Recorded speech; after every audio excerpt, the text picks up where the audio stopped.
Smart Ideas, notre rubrique consacrée aux startups éco-responsables. Notre invité est avec nous en duplex, Tiffaine Elise. Bonjour, bienvenue. Vous êtes la cofondatrice d'Agriflux, créée en 2019 avec Jean-Marc Touy. Racontez-moi la genèse. Pourquoi avez-vous créé cette entreprise ? Tout à fait, bonjour. Donc on a créé Agriflux pour créer une solution logistique disruptive qui booste la transition du modèle alimentaire, visant à augmenter les marges des agriculteurs et réduire l'impact carbone des livraisons, de leurs livraisons en local. Pourquoi ? Parce qu'aujourd'hui, un agriculteur, un producteur, un transformateur qui vend localement ses produits, bien souvent, faute d'alternative, doit livrer en propre ses clients, que ce soit des magasins, des cantines, de la restauration collective, des restaurants. Et donc tout ça, c'est extrêmement chronophage pour lui, coûteux, et en plus c'est limitant, puisque aujourd'hui un producteur, il a tendance à vendre là où il peut livrer et non pas livrer là où il pourrait vendre, ce qui serait quand même logique. Ouais. Quelle solution vous avez imaginé ? Je crois que votre première plateforme, elle fonctionne en Occitanie. Comment ça marche, Agriflux ? Eh ben, en fait, c'est tout simple.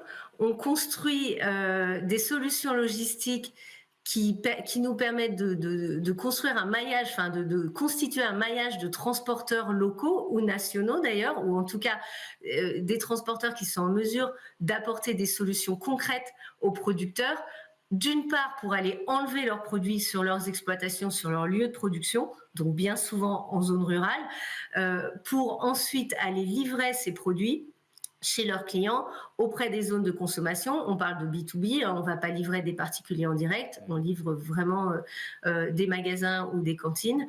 Et du coup, on met en musique, je dirais, ces flux pour que ce soit le plus simple possible pour le producteur. Lui, il a simplement à nous envoyer une commande de transport sur un smartphone en nous indiquant ses quantités de livraison et ses destinataires.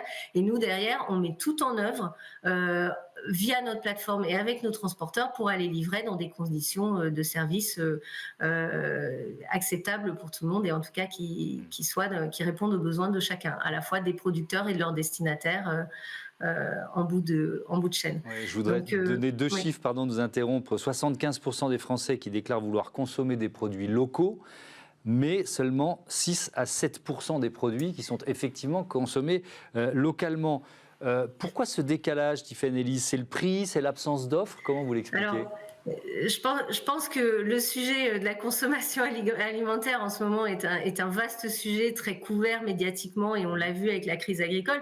Je pense c'est multifactoriel bien sûr. Il y a plusieurs sujets, hein. Il y a du prix, il y a de la capacité à produire des plus petits acteurs et des plus petits producteurs. Ça c'est une chose. En revanche, la logistique est un sous-jacent de l'ensemble, bien souvent oubliées. Aujourd'hui, toutes les chaînes d'approvisionnement alimentaire en France et d'ailleurs en Europe sont construites sur la base de circuits longs, de grandes distributions, de très gros acteurs d'agro-industrie.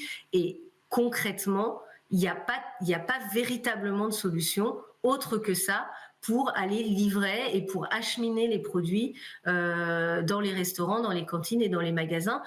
Du coup, tout le système aujourd'hui alimentaire est construit comme ça et il est très difficile pour les producteurs qui veulent vendre en local, en circuit court, en direct, de trouver des solutions et donc ils le font eux-mêmes et donc c'est très compliqué et donc très peu le font.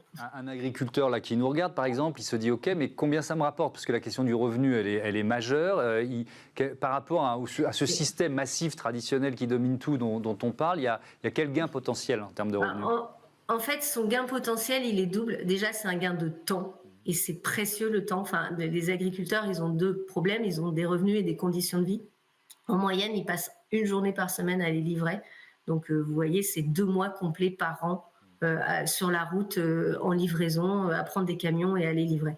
Donc, ils gagnent du temps et ils gagnent de l'argent. Aujourd'hui, le carburant, les camions, les assurances, etc., ça a un coût. Souvent, c'est un coût caché ou en tout cas, ils le calculent mal. Nous, ce qu'on leur offre, c'est de l'optimisation logistique à grande échelle qui n'auraient pas les moyens de se payer en allant eux-mêmes voir individuellement les transporteurs et qu'on fait pour eux. Donc, on a capacité à leur vendre du transport à des prix raisonnables, on leur fait gagner du temps, donc du temps de production, du temps de commercialisation, etc. Merci beaucoup Tiffaine Élise et bon vent à Agriflux. Voilà, c'est la fin de ce numéro de Smart Impact. Merci à toutes et à tous de votre fidélité. À Bismart, salut.